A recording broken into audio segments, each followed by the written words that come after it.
I mean, come on. It was aliens. Obviously, it was aliens, guys. You're listening to Brothers of the Serpent podcast.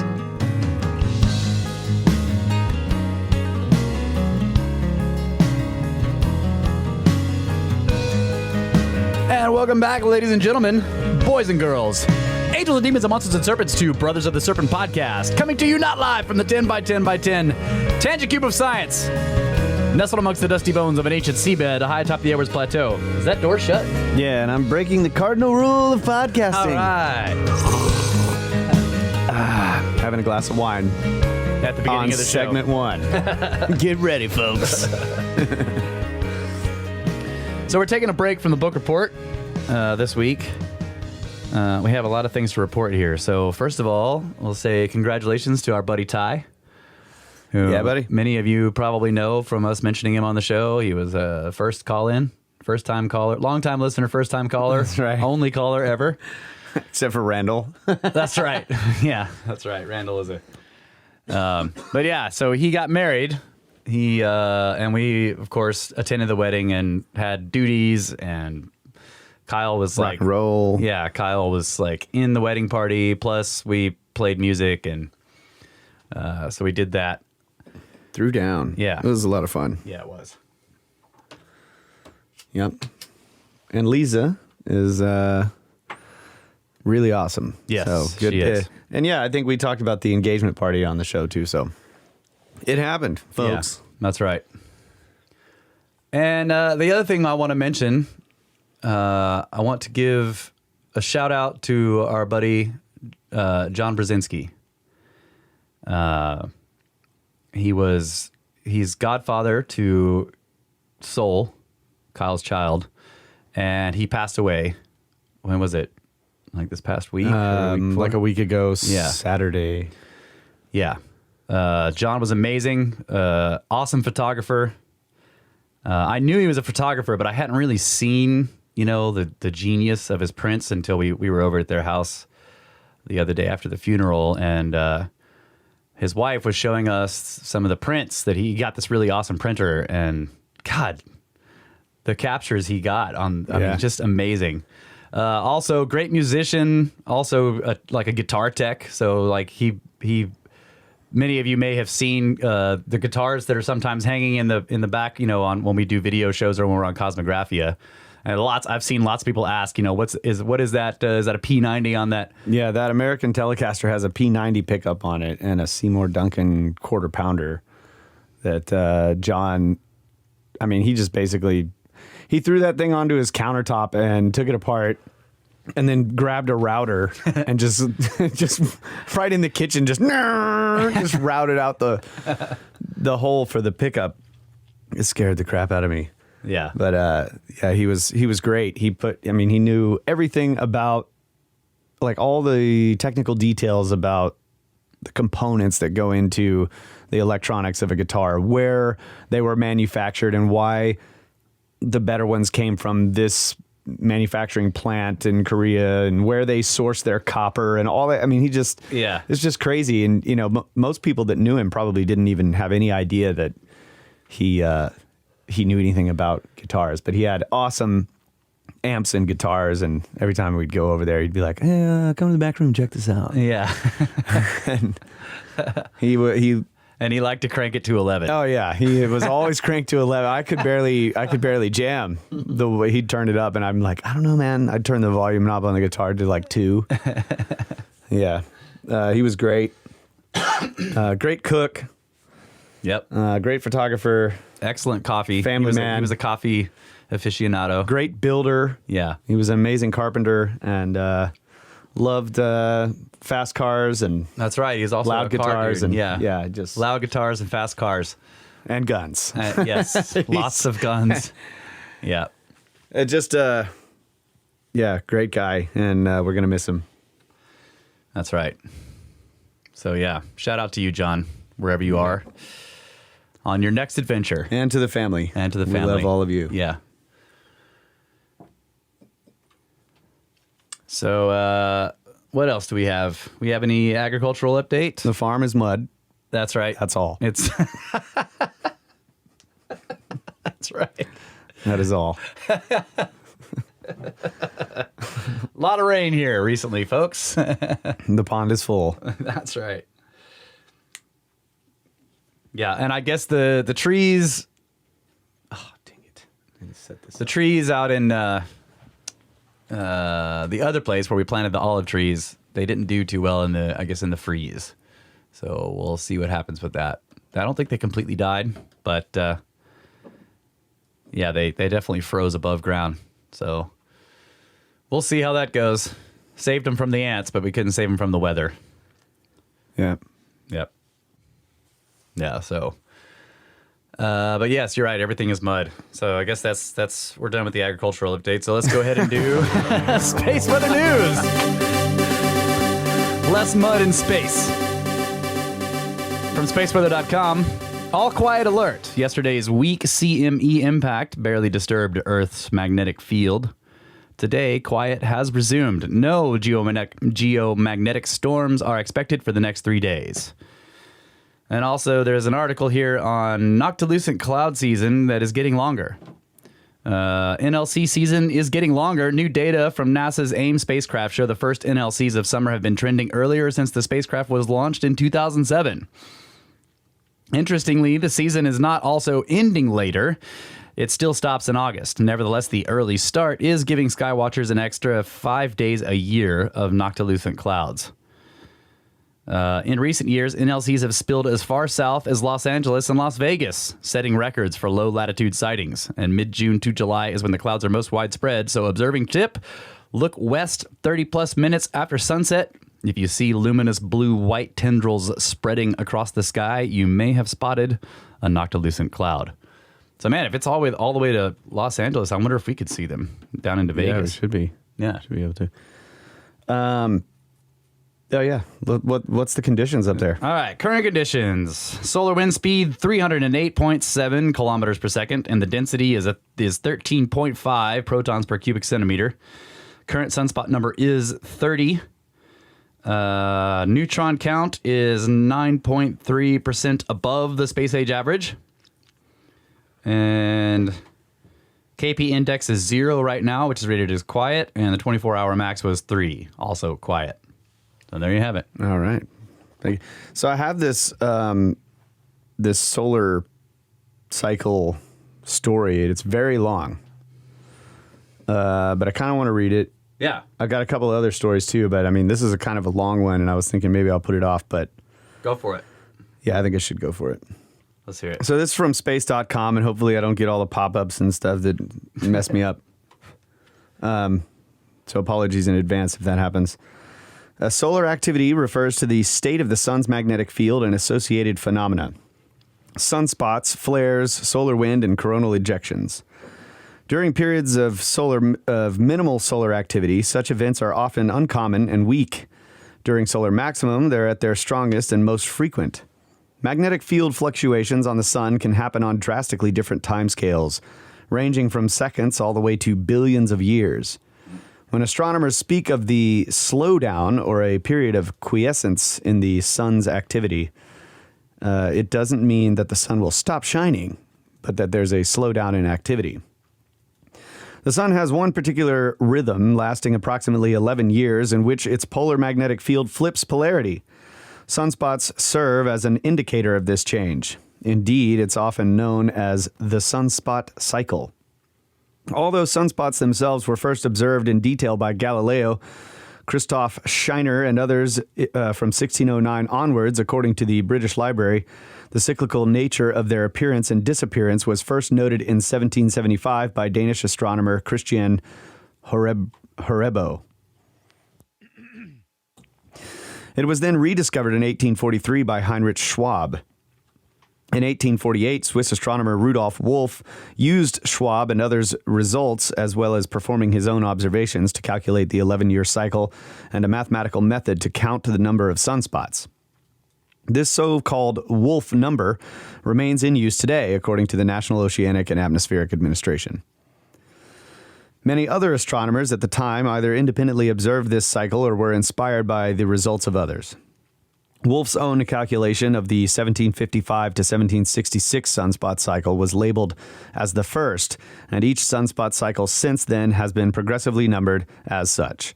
We are now in cycle 25. But sometimes the spots don't appear at all. This was the case for 80 days of the first 6 months of the current solar cycle, which started in December 2019. It was greater still for the same period in cycle 24, where there were 281 spot-free days. The period from 1645 to 1715 saw a near total crash in sunspot numbers, where they could literally be counted on two hands. Wolf struggled to piece together solar cycles before the mid-1700s because of this dearth of information. Dearth? Dearth? But it didn't mean sunspots weren't being observed.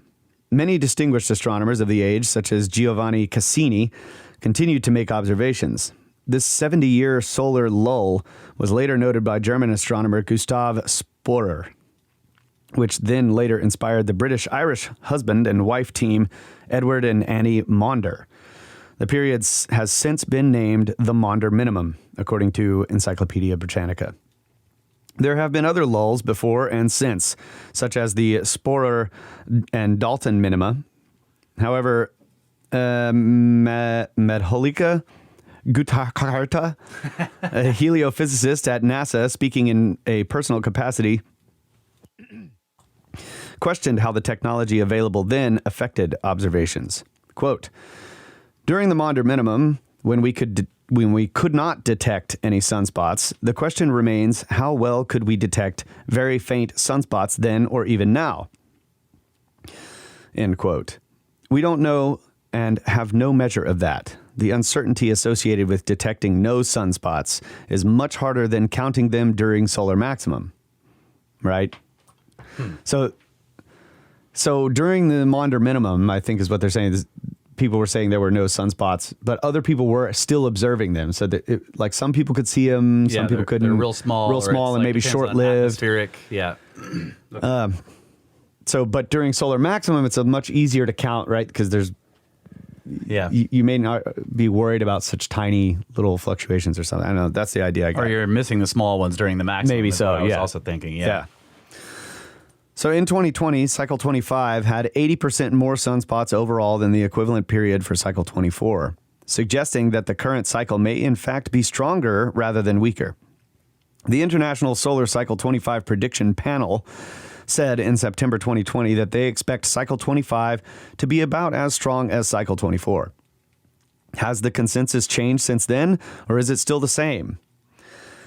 The consensus has not changed, panel co-chair Doug Biesecker told All About Space, which is, I guess, the name of a show or something, All About Space. The consensus is still that the current cycle will be much like cycle 24. We have not seen anything that differs significantly in the early stages of this cycle that varies from the panel prediction of a peak of 115 sunspots in July 2025. The predictions, so the prediction is a peak of 115 sunspots in July of 2025. The predictions are based on the 13-month smoothed sunspot number, a statistical method for calculating sunspots. And you have to be patient when studying the sun. As Biesecker said, quote, it can take up to 3 years after the cycle begins before we can say with confidence whether the prediction is still valid, end quote. I got to figure out how to pronounce this guy's name. Guhatakurta believes this cycle is not out of the ordinary. Looking at sunspots as a non-physical index of solar activity, I think this solar cycle isn't unusual, especially in the context of the prior cycle. This cycle's sort of mimicking that. Even in the early 1800s and 1900s, you see cycles of this magnitude. He said. So, successfully predicting solar weather is certainly essential when testing scientific theories about how the sun works. But there's a more pressing practical reason for doing so. Strong solar flare events and coronal mass ejections, most likely to occur around the time of solar maxima, can disrupt modern technology. The flux of high-energy particles can damage spacecraft, satellites, and even ground-based power systems. The latter are particularly vulnerable as solar radiation easily disturbs Earth's magnetic field, inducing currents in long power lines. Such a geomagnetic storm destroyed large grid transformers and shut down the whole of Quebec, Canada in March 1989, NASA reported. And this was just history repeating itself. In September of 1859, a geomagnetic storm dubbed the Carrington event caused interesting problems with the telegraph system. Telegraph operators noticed that they could disconnect their batteries and work with just the induced currents from the storm, sometimes with improved results. To this day, it is the most powerful coronal mass ejection on record. If a Carrington-level event were to happen now, it would cause widespread damage and disruption to power systems and satellites. As well as decimating electronics, any astronauts venturing beyond the protective blanket of Earth's geomagnetic field, such as to the Moon or Mars, would be in danger, something that NASA's upcoming Artemis lunar program needs to keep in mind.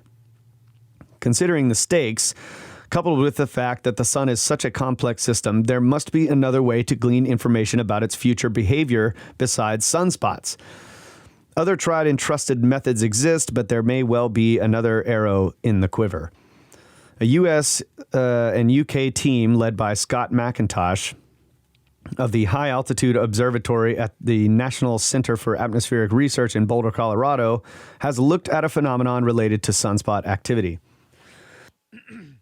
So these guys, I think, I talked about this. There was another story we did a while back that these guys were predicting that this may be a really high energy solar cycle. Yeah. Remember that? Yep.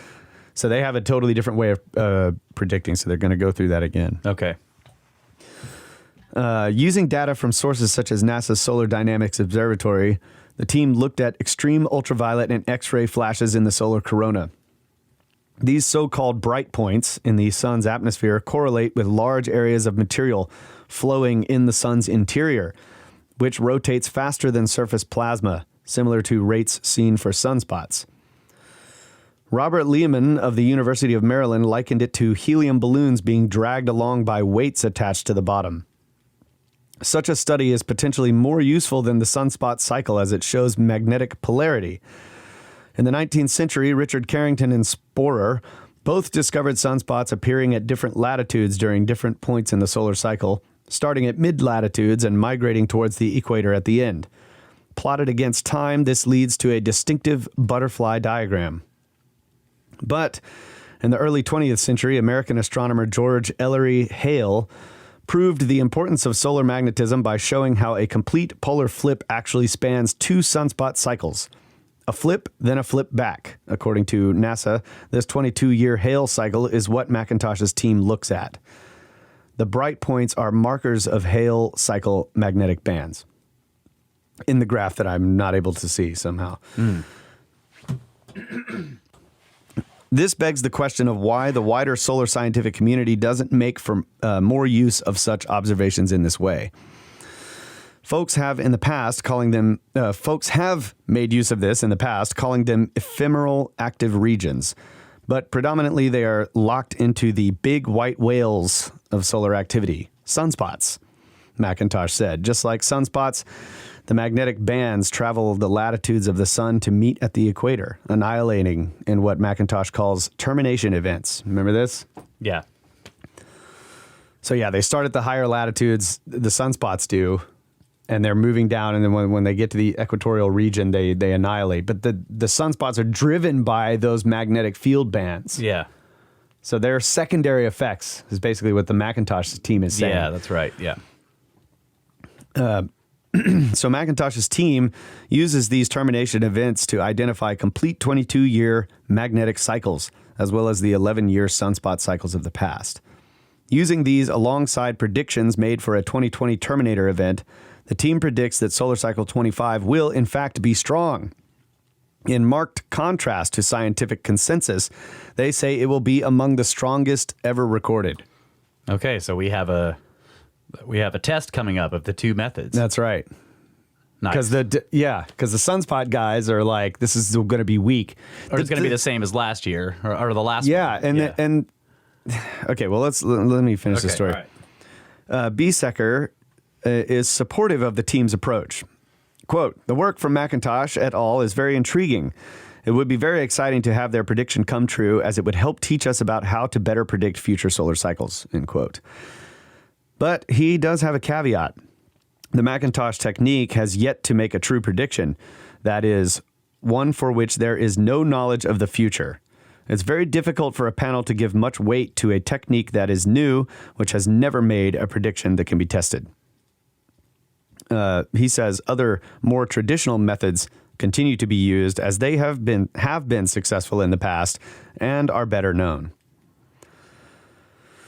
So, if McIntosh's study is right, however, what could it say about the solar interior? That the magnetic systems inside the sun are much stronger than we anticipate, and that they interact strongly to shape the production of spots, is what McIntosh says. The pressure of the magnetic field band relative to the surroundings is important.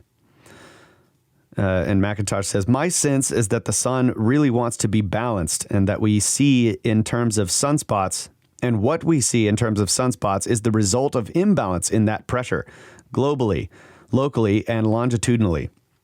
This means they think they're only seeing the tip of the iceberg where the magnetic field is concerned. I think that's not a very good Tip of the iceberg on the sun. Who is this writer? McIntosh also said that the recurrence of 55-degree latitude bands in their analysis, which It's a Fireberg. The tip of the Fireberg. Firebergs. McIntosh also said that the recurrence of 55-degree latitude bands in their analysis, which can be traced back through the entire observational and photographic record, is very overlooked. It suggests structural or geometric features that play a significant role in forming and aggregating the magnetic field in the sun's interior. There are still many open questions, but is the team's approach bearing out for space weather forecasting? As Lehman says, it's too early to tell, but so far the observed sunspot number and other measures such as F10.7 solar radio flux, which I guess is 10.7 centimeter wavelength radio waves, are tracking closer to our higher predictions rather than the lower panel consensus. I don't know what he means by that. Whatever. He's saying based on those waves, their prediction is more right than the other one. Right. Yeah. Whatever happens with the sunspot level, there will be some big storms, and our technological society will be impacted in some way or another during solar cycle 25. McIntosh concurred, saying, indications are that it's on track to be bigger than 24 and likely 23 as well. But we really need the termination event to happen to get real fidelity on the forecast. McIntosh is still convinced that it'll be a larger than average cycle, perhaps even in the top 10 of every one on record. But until that event happens, we won't know for sure. Biesecker is looking further ahead, saying, the relevance of the Hale cycle, as detailed in McIntosh et al., will be something for Solar Cycle 26 panel to consider. He points out that looking at the 22-year Hale cycle isn't new to forecasting, and that scientists have looked at the effects of odd and even cycles in the past, although with less skill than looking at precursors of the next immediate cycle. He says, expect the McIntosh technique to be a big part of the conversation when the panel to forecast Solar Cycle 26 convenes. Future technology could also pave the way for a better understanding of solar activity, according to, how did I say it? Guhetakurta. I spent the last 4 years at NASA Ames Research Center shaping a program called Frontier Development Lab, and got fascinated by artificial intelligence and how we might utilize our data and the tools of AI to infer patterns that can better guide physics outcomes. Machine learning and AI could be critical for understanding solar variability and climate with huge amounts of data. So that's the end of the story. I think it's really cool. This is kind of, I wish there was like a solar Randall out there that was like just like digging through all these papers and telling us about it every week. Yeah. Because these guys are writing papers and they got these varying theories. And yeah. So Suspicious Observers does that pretty well. Oh yeah. Okay, those are the guys. And those are daily updates. And so That's true. if you want like really cool sun related information, 10 minutes a day. He posts some That's really right. early. Yeah, in the I have morning. checked them out. They're pretty cool. Yeah, they're good. So the weird thing is the headline of this story is called "Is Our Sun Going into Hibernation?" What? I was like, what? I want to know if the odd cycles or the even cycles are the ones that I want to know which ones are the ones that are in line with Earth's magnetic polarity.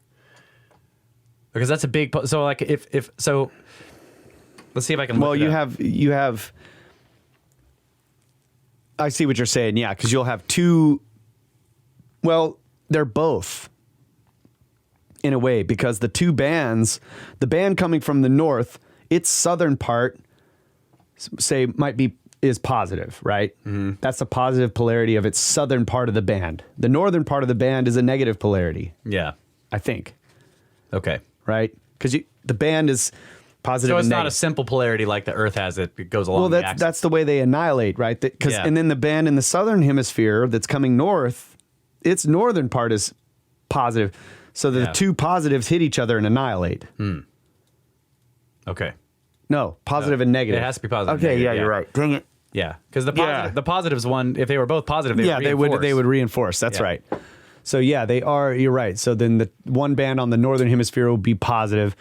The band on the southern hemisphere will be negative, and then they annihilate. And then the next two, the northern hemisphere band will be negative, and the bottom. So you can look at it as an axial, Yes, like north axial. and south. Yeah. Right. Yeah. Okay. And so I'm wondering because when the polarity of the sun of the cycle is the same as the polarity of the Earth. In other words, if the sun's north pole is also, if the sun's north side, upper part is also the north pole, like the Earth's. Yeah, is, yeah.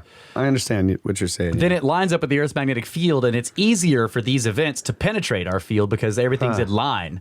Whereas when it's reversed, Earth's magnetic field acts as a better buffer against large events because they're reversed, and it's able to actually annihilate it. Yeah, it's actually able to because the charge comes out and it goes around. It doesn't match up, can't fit through the field. They've described it in multiple ways where it's like it's lined up with the field, and so it's able to pass through it better. More energy is able to pass through the field when they're lined up. So I'm wondering, is it odd cycles or even ones where it's lined up? I bet it's even ones. I'm just guessing, but I don't know. We don't have the watcher yet. Maybe he can find out. Well, you should pick one. I should just pick one. Yeah. I was suggesting that odd ones are where it's not lined up. All right. Yeah. Cool. I mean, that makes sense to me, but it just depends on when they started counting, really, right?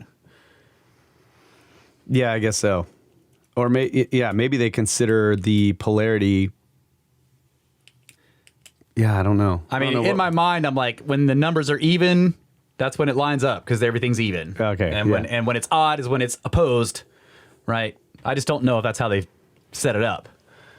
Yeah. So, but yeah, it's interesting. So if we do get a stronger cycle, and it is lined up with the Earth's magnetic field, then there's potential for more damage. I just think there's a lot. I like the way this Macintosh et al. Team is approaching the whole thing, right? Yeah. I'm glad they're making predictions, and it's something that we will be able to see play out. I like their approach because their main point is it's really hard to count sunspots in solar minimum. Yeah. So for for at least half of the time, you don't really know what's going on. So it's hard to pinpoint, when the beginning and the end of a cycle is. Oh yeah, because they're tiny or whatever. Yeah. And so that was their whole point in the last story that I read. That they were like, that when you look at the solar cycles that have been documented, this idea of an 11-year cycle is really whack. It's like way off of that. It's, on average, they can figure, well, it's roughly 11 years. But Okay. Yeah. because it's so hard to pinpoint based on the solar minimum sunspots. I remember that when we were going through, Space Weather News, and there's just no spots. Yeah. Spots. And then suddenly a spot would appear, and he would say, and this is one that appears to be from 25 because its polarity is reversed. Right. So it's cool that they're trying to look at it from a magnetic perspective So wait, are you telling me that like magnetism might have a big part to play in the way the sun works? Yeah, I mean, that's what these guys are saying. Wow. Someone should come up with a theory about that. Maybe they're working on it. Like, somebody should be. It'll be the first time ever. Yeah. So, yeah, the other interesting thing was talking about the accelerated motion of the interior of the sun. Yeah, that it rotates and faster how it's like than the a plasma. weight dragging these like helium balloons around, which is the sunspot, right? Right, yeah. The sunspot's lagging behind the interior rotation. So it's cool. I don't know. I found that Yeah. pretty interesting. So we get to see if they actually come up with a solid theory for how the universe works based on this. And then I got a couple of other shorter things. A mystery chunk of ice crashes through a Wisconsin family's roof. Ho! A Wisconsin man received an unusual wake-up call when a nearly 13-pound chunk of ice crashed through the ceiling of his bedroom. Ken Millerman said he was in bed at his family's Elk Mound home when the 12.6-pound chunk of ice crashed through the roof and into his bedroom. It grazed me, Millerman told a WQOW-TV. The homeowner said he would have probably been out, kicked the bucket, if the ice chunk had landed just inches away from where it fell. He compared the sound of the crash to a shotgun blast. The origin of the ice chunk is a mystery. The National Weather Service in someplace in Minnesota said the storm clouds in the area Tuesday morning were not strong enough to cause hail the size of that ice chunk. Hey, this is some Fortean stuff right here. The ice chunk fell from the sky just under a week, 1 week, after a Florida family had a similar experience. The Martin County Sheriff's Office said that a large chunk of ice crashed through the roof of a Palm City home on the morning of May 19th. What? 1 week prior. And that one was, I looked it up, I can't remember. It was not 12 pounds. It was more like 4 or 5 pounds. So still. And it was the same deal. Yeah. Like they're like, there's no storms. no way there was nothing up there that could have caused this. And then, the Skirps are out there Someone like, call Charles. It was plane. It was ice on a plane. Yeah. I'm getting tired of all these chunks of ice on these planes. But then when I actually went and looked up large chunks of ice falling from the sky, there's quite a few. Yeah, it happens. Yeah, Wow. and there's one with a video of these guys walking in this giant boulder-sized chunk of ice just bam hits the ground in the city, just like, and everybody's like, oh. So yeah, that's interesting. Yeah, in the Book of the Damned, Fort said he found a report of one. And he said it was the size of an elephant. Oh my gosh. Yeah, largest one he found. Yeah. Iceberg falls from the sky. Yeah. Yeah. All right, last thing I got. No, I'm sorry, we're going late here. It's all right. This is from Smart News, Smithsonian Magazine. Water bears can survive impact speeds of 1,845 miles per hour. Whoa. Tardigrades. Yeah. Yeah, basically these guys set up a lab experiment where they were firing the tardigrades out at and simulating impacts, and basically found.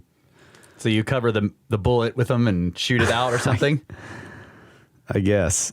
They loaded microscopic beings into a gun and fired them at sandbag targets to test their impact survival rate, according to a study published in...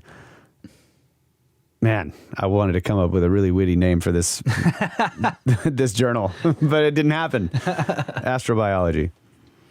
It turns out tardigrades can survive the violent impacts, but only to a certain point before they begin to fall apart. It could be the first step in exploring whether life can be distributed to other planets via asteroids. There you go. If the impact doesn't kill the life form first. So I thought that was really cool. Wow. Yeah, I think I saw that article going around. Yeah, well, I saw it going around and I snagged it. You snagged it. Snagged it. That's cool. I bet Wickramasinghe got that one too. Yeah, I'm sure. Yeah. Gonna have to change their names. They're definitely not tardy. Hardigrades. Hardigrades. There you go. That's good. All right, well, before we take the break, we got the crypto update here. Bitcoin is at $37,752.06. And Ethereum is at $2,734.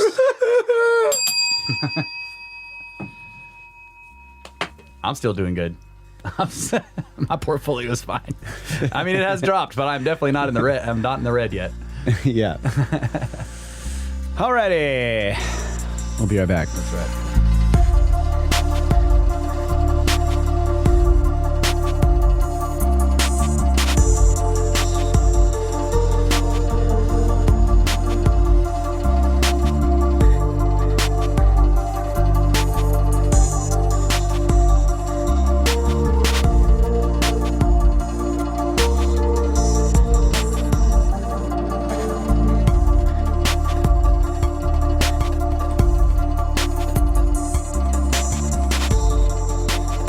I love just getting something really wrong on the show, just for the hell of it. Welcome back, folks. Brothers of the Serpent podcast. And we got a very special episode today. Yep. Which is listener communications, which we haven't done in a while. That's right. But first, we're going to talk about UFOs here. Oh, I thought we were doing that last. No, we're going to do it now. See?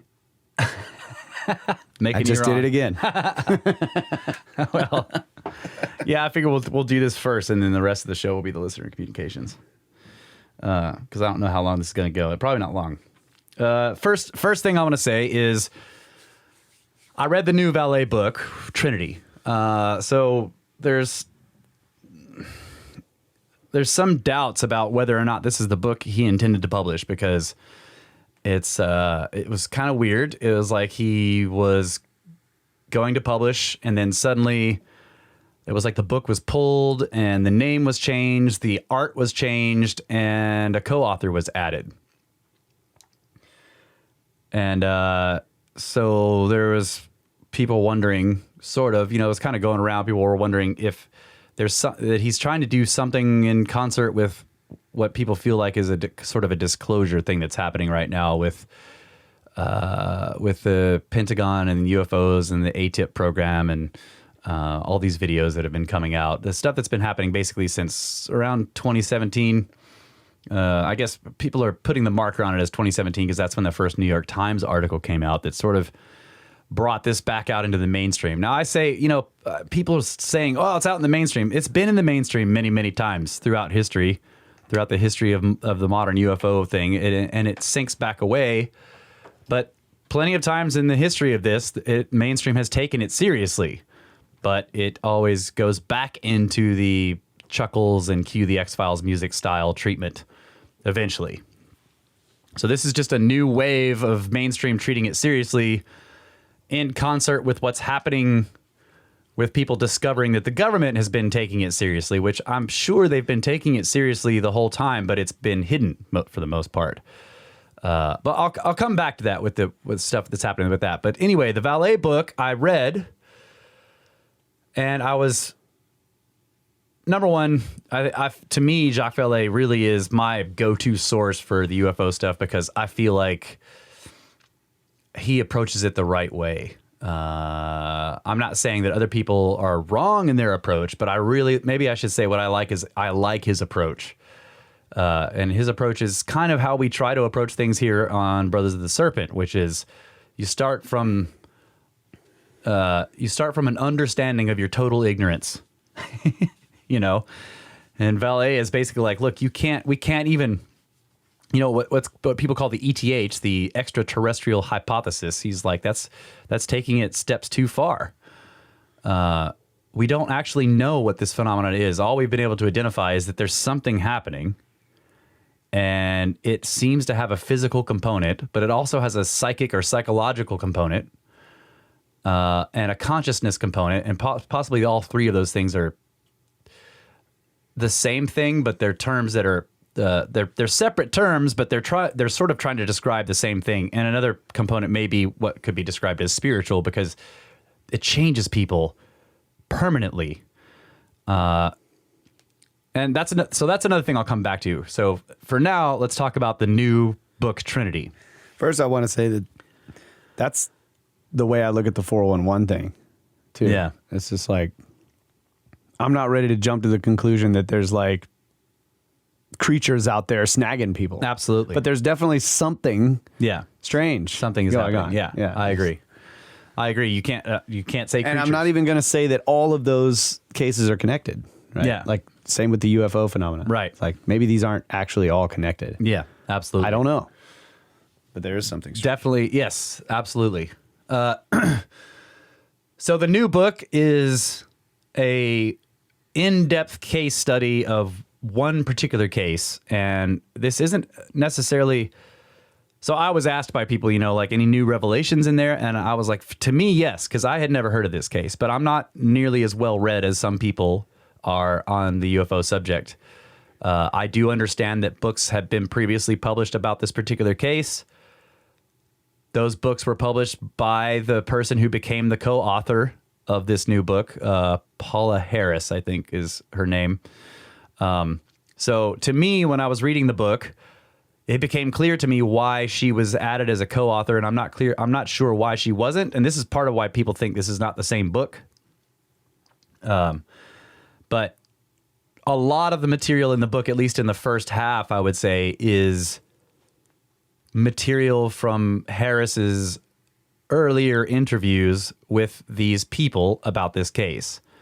So Valet is pulling from that material extensively.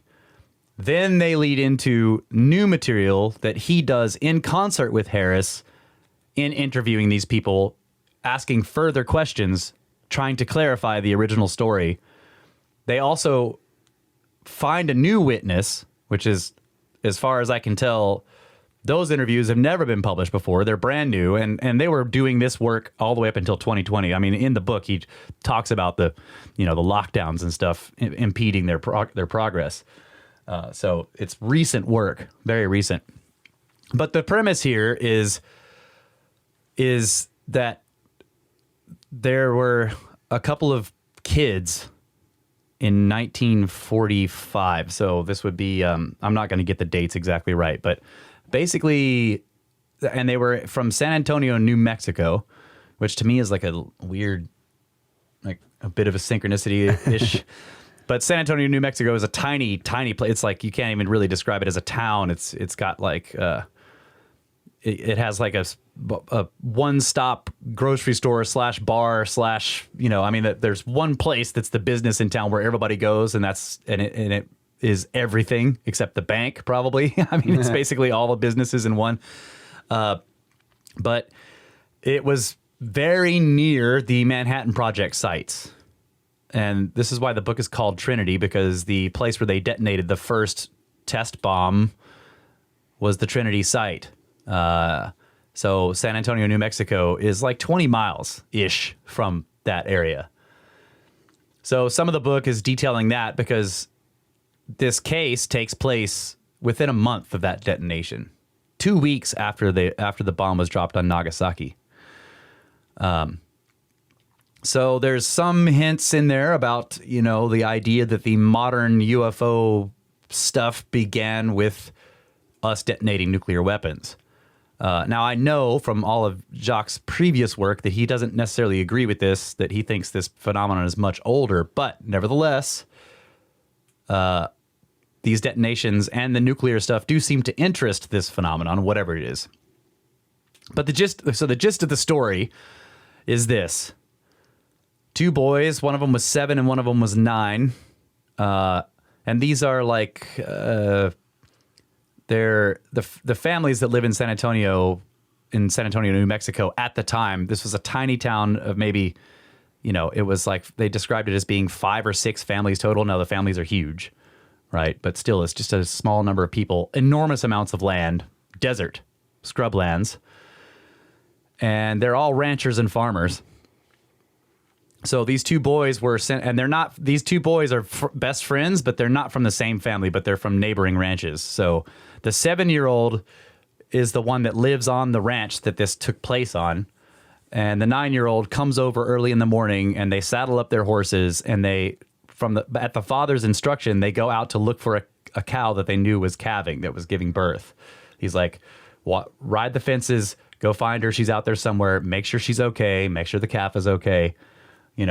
and then keep riding the fences and counting cattle. So these kids, they had binoculars and they were well acquainted with the terrain. They rode these fences all the time. They knew all the gullies and all the, the places. Like, it kind of describes like how they were very intimate with the land, and they did this all the time, and they were, and they knew their way around. So they go out there, they find the cow, and they make sure she's okay. A storm rolls in, and so they take shelter in like an overhang, like a rock overhang. It's not a cave, not quite, but it's a shelter under an overhang of a rock. And the storm kind of passes, and there was some thunder and lightning in the storm. And then they hear like a really large boom, like an explosion sound as they're coming out.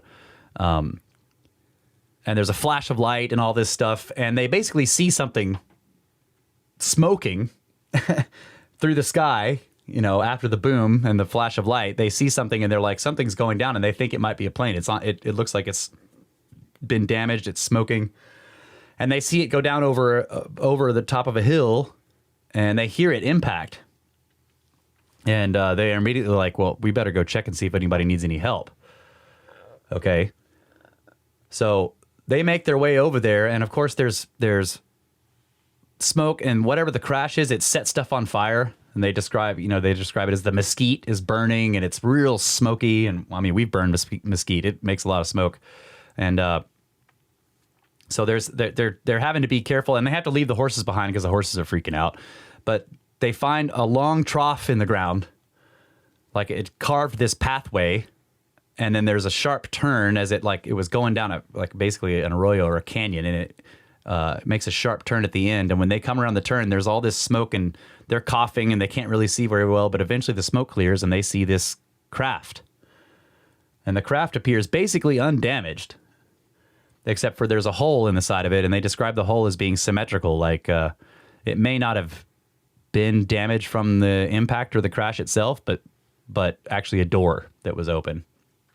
They describe it as an avocado shape that was flattened. Okay. And they see beings, 3 of them, outside the craft, which they describe in multiple ways.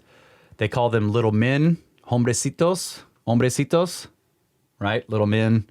They give it another name of, I'm going to butcher these, but they have another Spanish name for what basically translates as to praying mantis. They also refer to them occasionally as Niño de la Tierra, which is a colloquial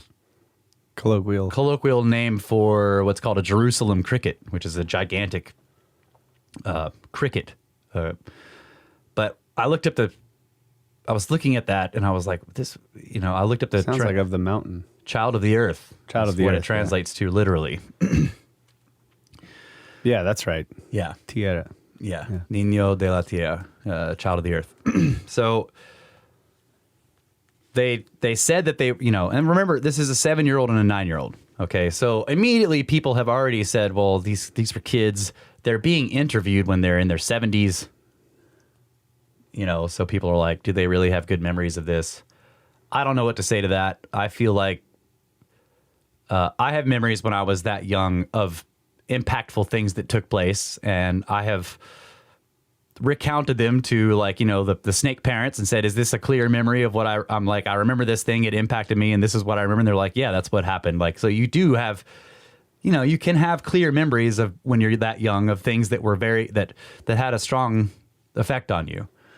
Now, I don't know, the story can change over time. There's all kinds of people have criticized this concept of these men are in their 70s and 80s, and they're getting all these details from them about what took place. But both of them make it clear that they remember these things very clearly. Now, the question is how,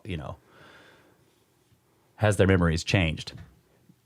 But so without going into all the detail, but there's a lot of detail in the book, but they see these beings, they feel like and there's some interesting descriptions of they feel like the beings are upset or in trouble. They seem to be making noises, and both of them feel immediately like they're not scared, but they feel frozen in place. These are classic problems with UFO encounters. They feel paralyzed. They can't move. They start having pictures in their heads.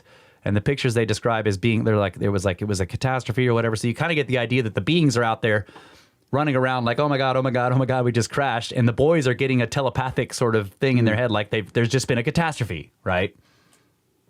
So it's like they're getting like a bleed over of what these beings are feeling. I don't know. That's how I took it.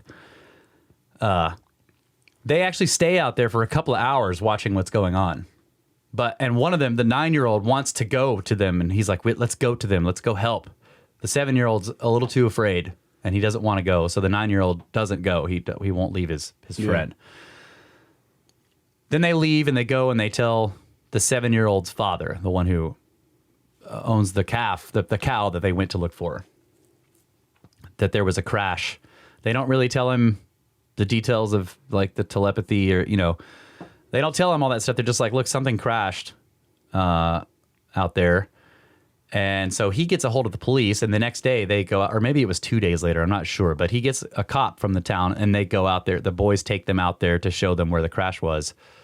When they get back out there, the smoke is all gone. There's still the big trough. The craft is still there. There's still debris all over the ground. There's like weird metal pieces and other things all over the ground. What? What? Man, I really messed that up. The guacamole was all over the ground. I was laughing before I could say it. There was guacamole everywhere. I mean, when an avocado crashes, Yeah. you get guacamole. You do get a lot of guacamole. But the beings are gone. Okay. And they never see the beings again. They only saw them that first time. But the father and the policeman go inside the craft. They tell the boys, wait here, and they go inside. And the boys say that both witnesses, who are now old men, are telling this story. They both say that they stood there for what seemed like a really long time while the father and the policeman were inside the craft. And by the way, the craft wasn't enormous. It, think 30, 40, maybe 30 or 40 feet long. Okay, 15 or 20 feet tall. It's not huge. But yeah, they entered the craft in the hole in the side of it, which was square. So they were wondering if it was a panel that broke off when the thing hit, or in other words, it wasn't like a damaged hole. It was a door, basically. But when the father and the policeman came out, they said that both of them described it as like something happened to them. They both looked like different men, like they'd had a experience or something. But from that, they leave, and then I guess the policeman notifies the military, because you have to remember, again, the context here is that this whole town is used to the Manhattan Project being nearby. They don't know what it is. They just know it's a top... But they must have witnessed the explosion. They did, yeah. And it actually, one of their mothers was blinded in one eye. Oh, my gosh. Because It's terrible. Yeah, she looked... it was described as like She's looking right at it, basically. Yeah, through a crack, because it starts to light up the sky, and they're looking at it through a crack in the door or something like that, and that eye gets blinded. Oh my gosh. Yeah, no, she never recovered from that. And one of the kids also they all had eye problems after that, and of course it scattered nuclear material everywhere. And this is why later on when because that bomb was detonated like 150 feet above the ground. Which is why they later changed it. When you drop them, they blow up way up in the sky. It doesn't cause the fallout goes away, right? It doesn't scatter it everywhere and irradiate everything. Anyway, so yeah, they're used to, so they're thinking maybe it's a military thing. I guess I don't know, but they notify the military, and then the army comes out there, and it's just like first it's just a Jeep. And they take them to the crash site, and it's a couple of army guys, like a colonel and one other, like a grunt, driving. And they take them out there, and then they leave. And then they come back later, and they're telling the father, like, look, we need to take your fence down over here. We need to build a road, because it's in a remote area. He's like, we need to build a road. We got to get a truck in there to get this thing out of there. And he tells them it's a weather balloon. I mean, it's a classic. Yeah. But the thing is these farmers have picked up weather balloons. They know what weather balloons look like because they pick them up on their land all the time because the army was putting up weather balloons. So they know what weather balloons are. That thing's not a weather balloon, right? So they knew that. But and if it's a weather balloon, why do you need a full size 40-foot trailer truck on it with a tractor trailer to carry it out? You just fold it up and stick it in the back of the Jeep. But anyway, the two boys start going out there and watching over the next 2 weeks as the Army guys, they send like a detachment of soldiers. Nobody's in hazmat suits. It's like not like the movies, they don't have any procedure for this. Right? It's clear they just send a detachment of young soldiers. These guys are like 18, 19, 20. They don't know what is going on. They were told to go out there and clean up this mess and get this thing on the truck. Right? So they're out there just in normal Army clothes, just working on this thing. Nobody's taking any precautions. And they're picking up the crash material and actually throwing it into a ditch nearby, and then they cover it over in dirt because they don't want to load all that stuff up on the truck. Oh, man. Right? Meanwhile, the boys are picking up stuff in secret, and they're watching the process. So the two witnesses that are being interviewed decades and decades later are talking about how they would go up there and they're hiding. There's two little kids, so they're hiding up on these. They know where to hide exactly to watch the whole process, and they've got their binoculars and they're watching these guys, and they eventually put up a thing and they lift the thing up onto the back of a truck, put a tarp over it, and take off with it. So the style of the story is that 2 years before Roswell, the Army, under the aegis of the Atomic Energy Commission, recovered a crashed vehicle of unknown origin. Sounds like the thing that, man, I always forget this guy's name. It was on Joe Rogan talking about working on reverse engineering. Lazar. Yeah. He talked about going into some rounded metal craft or something like that, and like it was all smooth on the interior. There were no rivets, and you know what I mean? That's kind of like the image I have in my head of this flattened avocado. They said it was silvery and smooth. No rivets were visible. Sounds like the thing he talked about working on. Yeah. And Lazar described that there were 7 or 9 crafts in there in the hangar that he was at, S4. But and then there's other stories all around this. The angel hair thing, where the stuff was all over the county. You know what angel hair is? Have you heard of that? Okay, no. It's fairly common in UFO sightings. It looks like think cobwebs, fibrous material, and the UFO will be seen to spew this stuff out, and then it floats down. It's very lightweight and it lands all over. Can you eat it? I don't think so. In some cases, in some stories, it just dissipates. It evaporates. Well, yeah. I mean, obviously, you know what I'm thinking about, right? Yeah, cotton candy. No. About cotton candy? No? Space ramen. Space ramen. Yeah. Manna. Yeah. It dissipates. Yeah. You only collect what you need that day. Yeah. Yeah, that's true. It could be space ramen. Yeah. But this stuff wasn't. It was different. All right. Than the other reports of angel hair that evaporates. This stuff stuck around for a long time, and they were picking it up. They filled up sacks of it.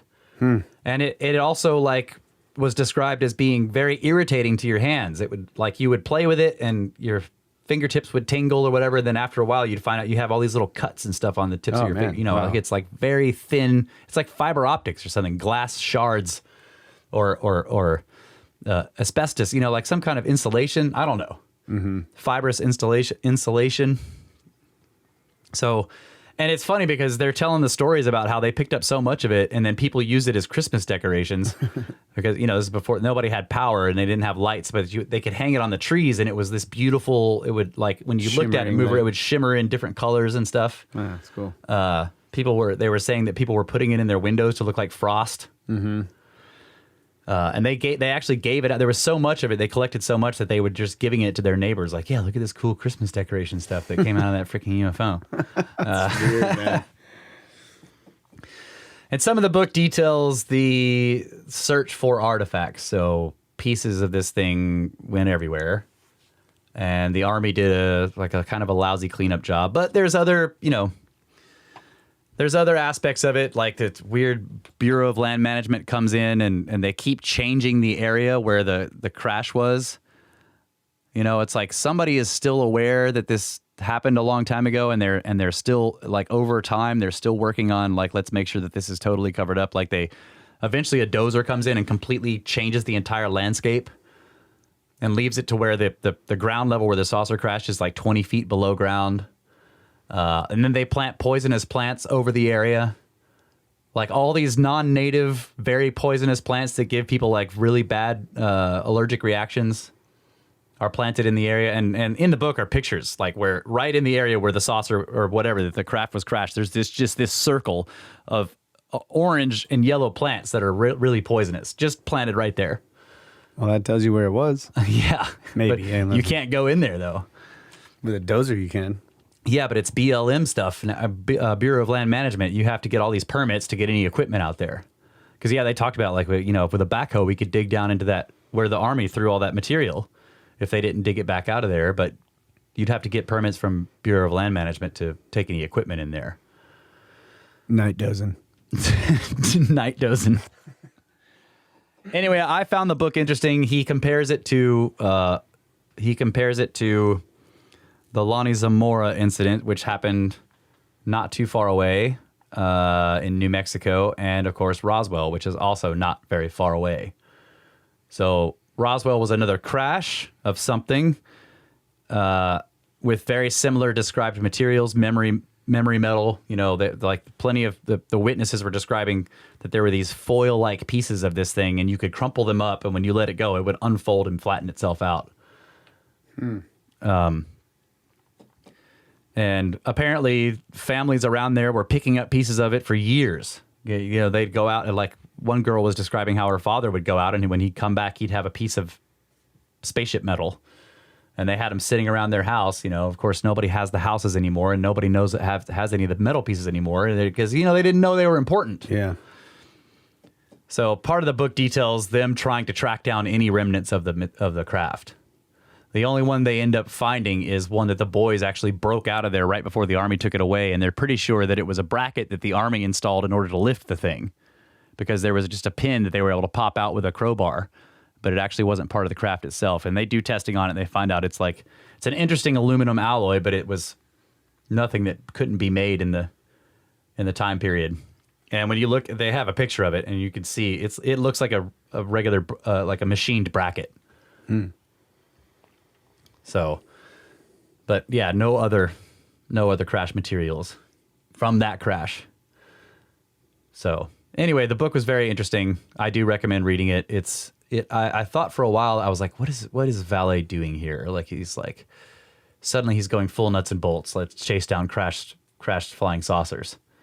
Because that's very much out of character with his previous research. But as I read the book, I came to understand that, like, no, he is doing the kind of, he's following up on this story that apparently has, like, he's like, there is a way to follow up on this, you know? Yeah. So it's part of the phenomenon. You know, he wasn't going full nuts and bolts, but he's like, yes, if there are physical traces, let's have them analyzed, you know? So that led me to, and I know I'm going long here, but that led me to, should we take a break and come back, or? Sure. Okay. Yeah. All right. We went long on the first segment, so that we can take a break. Doesn't matter. Okay, yeah, because we didn't. Segue. Segue. We'll be right back. Okay.